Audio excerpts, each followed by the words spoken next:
ও দেয়ালের লেখা বুঝে গেছে,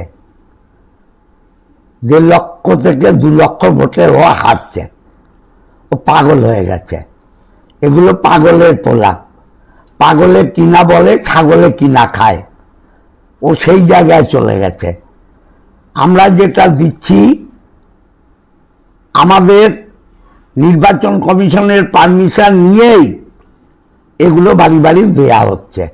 ও নির্বাচন কমিশনে নালিশ জানিয়েছে, নির্বাচন কমিশন যা ব্যবস্থা নেবে, টাকা দিয়ে ভোট কেনার অভ্যাস লোকেশের, আমাদের নয়। ও 2019-এ ওদের কোটি কোটি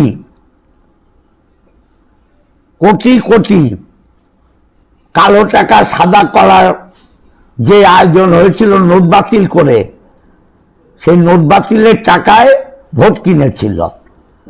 এখন ও ভাবছে ও যা করেছে তৃণমূল তাই করছে, ও চোর হতে পারে, তৃণমূল চোর নয়। নির্বাচন কমিশনে ও গেছে, ও যাক, সিদ্ধান্ত নেবে নির্বাচন কমিশন।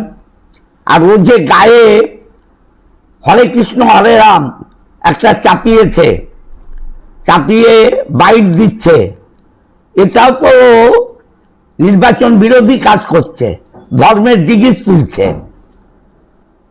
ও ভারতীয় বিজেপি দলের প্রার্থী, গায়ে নামাবলিটা কিসের জন্যে?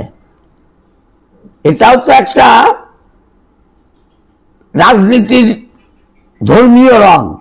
এই ধর্মীয় রং কি করে লাগায়?